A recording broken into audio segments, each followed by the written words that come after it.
Hello. I'm rolling up my sleeves as we prepare to dig into the next chapter of Howard Thurman's Jesus and the Disinherited. Today we're going to be talking about chapter 3. My name is Reverend Will Bouvel, and I'm here with Michelle Harrington. Yes. We've really been enjoying this so far, and as we were preparing for this conversation today, we were just so excited about this particular chapter, which has so much richness for both of us and so many really powerful images and big ideas, I think, for all of us. So, where do we get started with so much excitement and so many powerful things here, Michelle?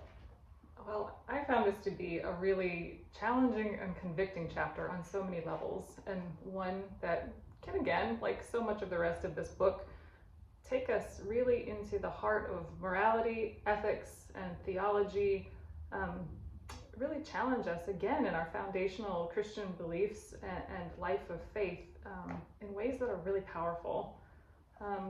Howard Thurman talks about deception in this chapter, and I think implicates us all. I'm not sure if any of us are free of that entirely.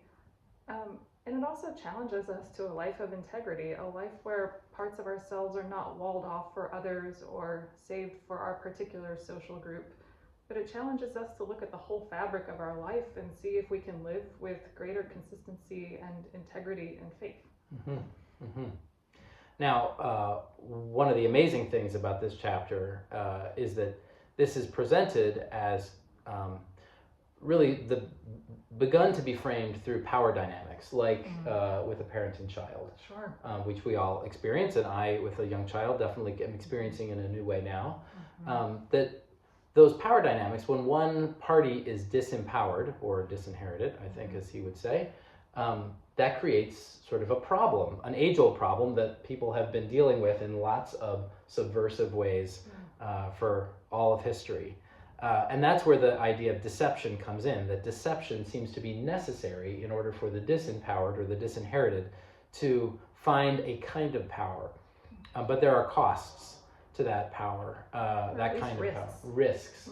Yeah, can you say more about how Thurman kind of outlines those risks for the disinherited? I think you're right about costs. I mean, the cost, according to Thurman, could be your very life. But again, in this chapter, he's pointing us back to the surpassing importance of the inner center and of living as a full human being in community, and suggesting that that's worth risking our lives, both for the disempowered and for the privileged alike. He's also saying how that this risky move is potentially transformative, and maybe I'm getting a little bit ahead of ourselves. There are sort of three distinct postures that he thinks that the disinherited can take. One of the things that you were saying about the kind of childlike state or the unequal state of those who are disinherited or disempowered, it brings to my mind some of the fundamental questions of philosophy, something like the genius of Immanuel Kant thinking about us, that we are only fully human and dignified when we are acting in agreement with the moral law. And here Thurman is suggesting that Black folks in particular have often been so shut out of the possibility of a real co-equal humanity with whites that they're tempted to not even imagine themselves as coming up to that level of having that full dignity, or being challenged to live honestly, to speak what's true, and to say the truth to the people who are oppressing them in some cases. And he's saying that that's worth risking a lot for. That's so fascinating. So it sounds like there's this ethical, philosophical level at which dignity has been imputed in terms of Kant. Sure. Kant is saying, and I'm not a Kant expert here, but that maybe Kant is saying that how do we achieve dignity? We achieve dignity by aspiring towards a kind of morality and an ethic. And when we bring that into ourselves, we discover our dignity. Am I saying that decently? I think so. I mean, it's also Kant's insistence on honesty, about not telling a lie, about not doing things that essentially you wouldn't want other people to do to you. I mean, Yeah. it's sort of a rarefied version of the neighbor love law. So this is so fascinating because things like that philosophical concept, while I don't know Kant, I do totally see that that's in our world, that that's something that has been taught to me of what does it mean to be a dignified person. It means that I comport myself and behave in certain ways according to certain codes. Love that you're saying that, because one of the other things that this brought up for me is sort of the difference between morality and ethics. And Thurman is suggesting morality, it has this, oh, that person doesn't have any morals, but morals come from manners. They come from what is customary. And Thurman is saying that our customary ways of life can hide a lot of evil or obscure a lot of evil or reify things that are not actually honest or how we want to live. And so when we do ethics, we reflect upon the manners and the mores of our culture and our lives, and we try to see if we can get a better perspective on that to actually do good. This is so fascinating. I'm sure that you all can come up with lots of examples of these differences between ethics that you might comport yourself towards another person versus morals or manners of ways and customs that we adhere to or decide not to adhere to. That are sort of mutually agreed upon ways of lying to each other, Thurman is suggesting. Yeah, or overlooking or dishonest and not integrity-full ways of living our lives. And so to jump ahead a little bit, I think, and I'm curious to hear from you, it feels like through faith, Thurman is leaning on a different kind of achievement of dignity. Can you speak to that? Sure. Am I sniffing that out right? That where there's kind of this philosophical, like you've named, achievement of dignity, and then that Thurman is pointing us to another way to achieve dignity, which is at least I don't know. It's a different approach. I think that I'm following Thurman from previous chapters in the way that he talked about that humility can't be humiliated, and in this chapter, it's quite similar with the third option that he gives us: a complete and devastating sincerity. So that if I come to you in humility and sincerity and speak to you the truth, I sort of force you to look at yourself and reckon with yourself, and I'm actually placing myself on your level as equals when I do that, when I refuse to play that game that is so often deeply implicated to physical survival, of placating you or fawning to you, of doing these things that might help with equal relations to kind of keep me in your graces and keep living my life. But if I'm honest with you, I take away your defenses, and we're both stripped down as people to people in honest relationship, and that's utterly transformative, he's suggesting. And I suppose there's other ways of achieving that kind of conviction that you could risk being that devastatingly honest. But for me, the only one that I know of is through the identity that I find in God. So I don't want to say that there's no other way, but the way that I know to look towards a vision of myself which might be beyond the manners and morals and the system of power dynamics that I'm being given, is to look towards this pretty radical version of myself and a radical possession of power that lies in God, not only in the relationships around me. No, I think that's right. And one of the thoughts that's been going through my mind as I read this, this question that keeps coming up again and again: what does the religion of Jesus have to offer to those with their backs against the wall, or to folks who are disinherited? And you think about it: is this enough? Is this enough to be a child of God, or to have humility that can't be humiliated, or to be devastatingly sincere? But I think it actually is. There's something so profound and transformative in being empowered by God, in each of those strategies, if you will. It's quite a radical shift. it changes the relationships that we can have. And if this, that person of devastating sincerity can be killed and taken out of the picture, that's a possibility. But if it spreads, then you have some real social transformation that begins to take place as well. Mm-hmm. And that's what we saw that this book empowered. When we look at what this book did in history, this is the book that Martin Luther King took with him, had next to him during the Montgomery bus boycotts, where people decided to no longer compromise, which is the second form that Howard Thurman points out to us in this chapter, to stop compromising about, it's fine if we sit in the backs of these buses and do all this stuff. We'll go along with it. It's not that big of a deal. Mm-hmm. And they just decided to stop. And they said, you know what? We're just not going to take the bus. Mm-hmm.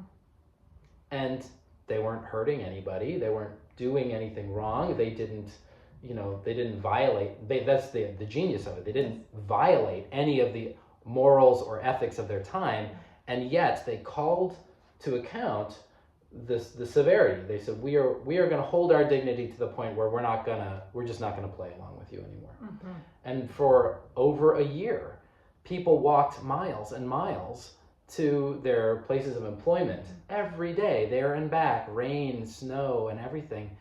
Integrity and, when it costs. And the people just couldn't believe it. Mm-hmm.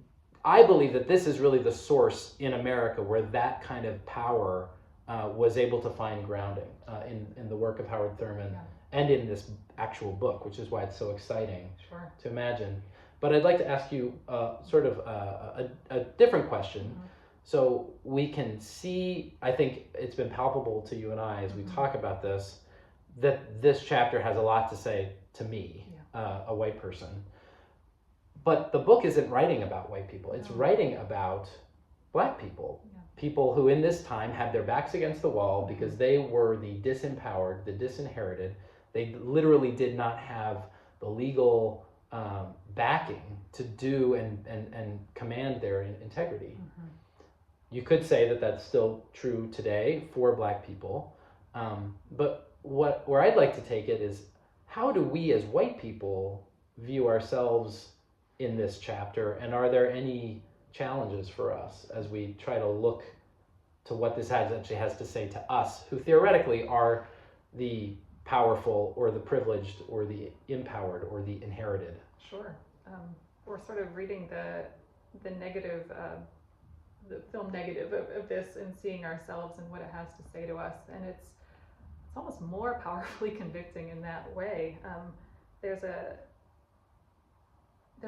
passage in this where it's a Black slave talking about his master who realizes that he's living his hell now and that he'll have his heaven later. And it's meant to be sort of an aside, almost like a throwaway line, but I think as a matter of faith, it really is convicting. What kinds of relationships are we supporting or implicitly supporting? And what does that mean when it's all sort of in the light of God, where no one can hide, where God really knows the heart? I found myself convicted a lot by this chapter and by the ways that if you were in sort of the dominant culture, it's very easy to go along with the manners and mores. But I think that this chapter really asks us to put ourselves in the light, to realize, as Thurman so beautifully says and echoes what's in our scriptures too, that what we do to our fellow humans is indeed what we do to Christ himself. And that's a huge challenge. And I know that I don't come off that well if I put myself in that light. So it's a real challenge to be honest with myself and to sort of allow God to look at me and ask him to help me see myself rightly so that maybe that I can amend my way of life. And so I really found this sort of a very good Lenten challenge to repentance and to turning back to God. But I wonder, Will, if you have any spiritual exercises that you've found helpful or would think that are helpful as we kind of try to see ourselves rightly and to live with integrity, to live without deception. Mm-hmm. Yeah, and that's the astonishing turn here, is that this is all, the title of this chapter is Deception, and it's framed in how Black people have had to use deception to claim a power. Mm-hmm.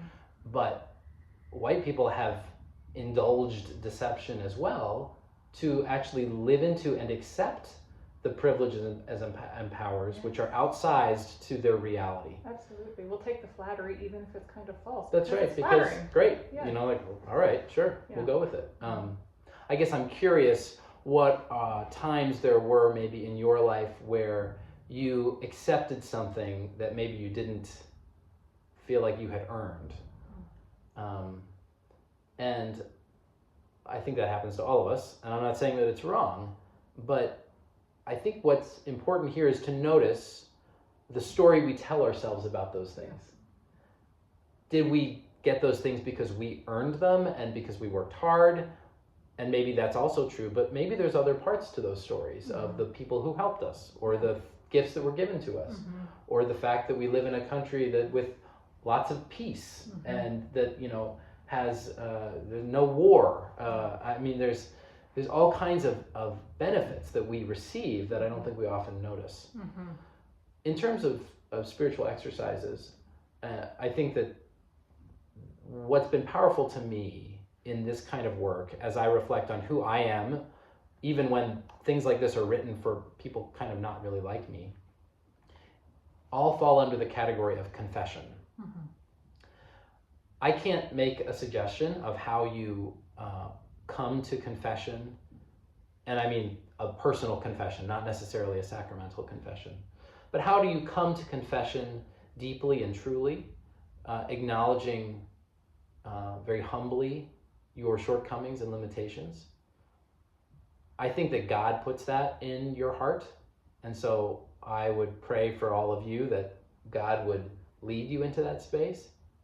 But I can describe what that has felt like for me in a number of different opportunities, or opportunities that God gave me, I think, to ask for God's help. And they were things that were so big and a little abstract that I couldn't, there was nothing I could possibly do to like fix them. And instead I said, well, I know I can't fix them, but I wonder if you can help me. And by saying that, by saying, God, I need your help with this, it put me into a space of humility that was not contrived, that was very sincere, and allowed me to receive a kind of grace that I don't think is it's hard to find without the depth of confession and humility before God. So that's what I would commend to you all and ask for you all to pray over in this chapter as you wonder about the powerful things that might come up for you when you read this, to wonder for yourselves about where you might be deceiving yourself and where confession, with God's help, might bring you into a kind of liberty and grace that you have not yet known. I think that there are ongoing levels of that for all of us. I don't think any of us achieve that completely. And each time I've kind of passed through one of those requests, one of those confessions, it's been an amazing gift for me. I find that too. I think I pray those prayers, forget that I've prayed them, but find my life being subtly reordered, my mind kind of, being led to the places that it should go, and these kind of baby steps along the way. And that's a really great feeling. Well, we don't have bells anymore. The bells in our tower have been taken out, but thankfully we've got the clanging pipes that are reminding us that it is time to head off to church. And we will say goodbye today and look forward to sharing more with you in the next chapter next time. Deception and hate are next, but don't worry, love is coming. Bye-bye. Bye.